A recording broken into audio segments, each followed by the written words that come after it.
नमस्कार, स्वागत है आप सभी का इंडिया न्यूज के डिजिटल प्लेटफॉर्म पे। बिहार की बड़ी खबरों पर विस्तार से चर्चा करेंगे। मैं हूं प्रियांशी। बारिश की कमी से बिहार इस बार भीषण गर्मी की चपेट में। जी हां, जून में अब तक 72% कम बारिश हुई। प्री मानसून तक भी राज्य में सामान्य से कम बारिश हुई। जून में 37 जिलों में जहां सामान्य से कम बारिश हुई, वहीं प्री मानसून में 20 जिले ऐसे रहे जहां बारिश का आंकड़ा सामान्य से कम रहा। पटना सहित राज्य के कुछ जिलों में बारिश की कमी का आंकड़ा 99% तक चला गया है। प्रचंड गर्मी की चपेट में बिहार। जून में 72% कम हुई बारिश लोग महसूस कर रहे हैं। 60 से 65 डिग्री का तापमान। मौसम वैज्ञानिकों का मानना है कि बारिश की कमी से राज्य के अधिकतर हिस्से भीषण गर्मी का शिकार हैं। मौसम विभाग 1 मार्च से 31 मार्च को प्री मानसून और 1 जून से मानसून की अवधि मानता है।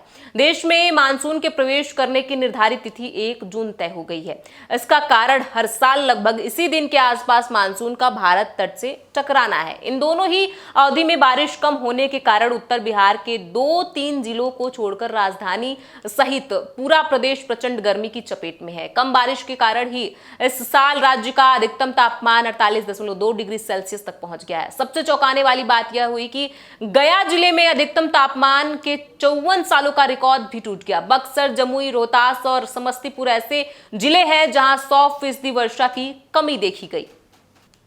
अब रुक करते हैं अगली खबर का। जो अपराधी अवैध बंदूक लेकर चलेगा उसे मार दी जाएगी। दरअसल बिहार के मंत्री दिलीप जायसवाल ने कहा है कि बिहार सरकार ने फैसला लिया है कि राज्य के हर जिले में एसआईटी पुलिस बल गठित की जाएगी।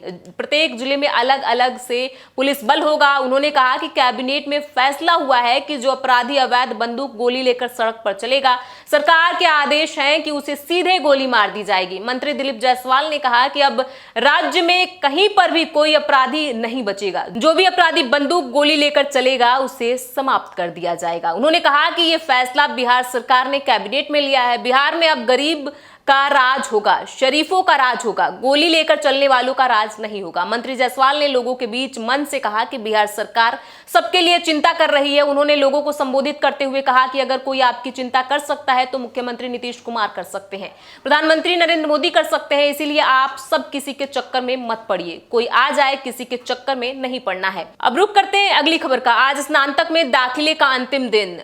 BRAW में स्नातक पहली मेरिट लिस्ट के लिए दाखिले की बुधवार को अंतिम तारीख है। छुट्टी के कारण विवि प्रशासन ने स्नातक में दाखिले के लिए 19 जून तक की तारीख तय की थी। इससे पहले 15 जून दाखिले की अंतिम तारीख तय थी। विवि प्रशासन पहली मेरिट लिस्ट में दाखिले के बाद दूसरी मेरिट लिस्ट जारी करेगा। पहली मेरिट लिस्ट में 1,10,000 विद्यार्थियों का चयन किया गया। अब तक 76,000 छात्रों ने दाखिला ले लिया है। 15 जून तक 70,000 छात्रों ने दाखिला लिया था। स्नातक में अब तक LSW में सबसे कम सिर्फ 1 दाखिला हुआ है। LSW में 3 छात्रों ने आवेदन किया था। भोजपुरी में 31 छात्रों ने आवेदन किया था। इसमें 8 छात्रों ने दाखिला लिया। पूरे कला संकाय में 1,34,399 छात्रों ने आवेदन किया था।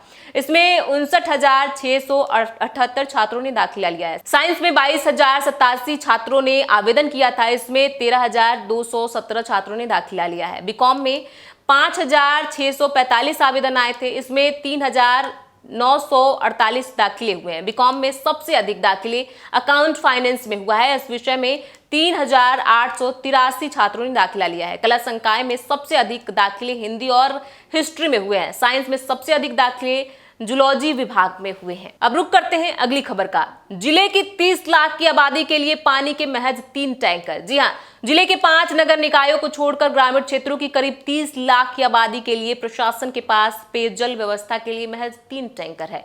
चापाकलों के सूखने पर अगर आपातकाल की स्थिति आती है तो जिला लोक स्वास्थ्य अभियंत्रण विभाग महज 3 टैंकर से ही जिला वासियों के लिए पेयजल उपलब्ध करा सकता है। ज्ञात हो कि सूबे के मुख्यमंत्री नीतीश कुमार ने भीषण गर्मी के इस मौसम में टैंकर के माध्यम गांव में पानी पहुंचाने को लेकर PHD विभाग को निर्देश दी है, लेकिन यहां व्यवस्था नाकाफी है।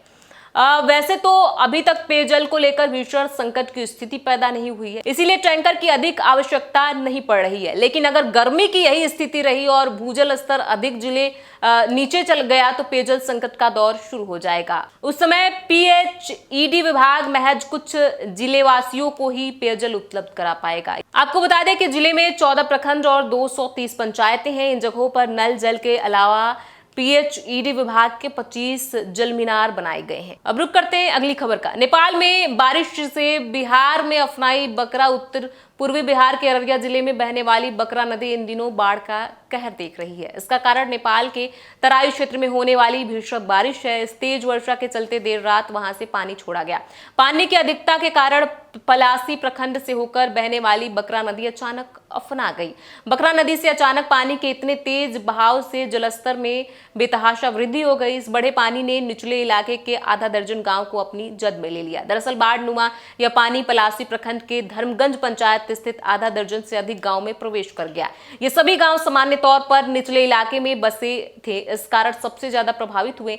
बाढ़ ने लोगों के आम जनजीवन को प्रभावित किया है। सड़कें, स्कूल, पंचायत घरों में जगह जगह पानी घुस गया है। कई लोगों के घरों में रखा अनाज भी भीग गया है। इस बाढ़ के कारण धर्मगंज से बेलगछी जाने वाली सड़क पर 2 से 2.5 फीट तक पानी बह रहा है। लोगों की आवाजाही लगभग थम सी गई है। घरों से निकलने के लिए लोग पहले सोच रहे हैं कि कहीं जाएं या ना जाएं। बिहार की बड़ी खबरों पर ऐसे ही चर्चा करते रहेंगे। इन खबरों पर आपकी क्या राय है, हमें कमेंट बॉक्स में लिख के जरूर बताएं। बहुत बहुत शुक्रिया।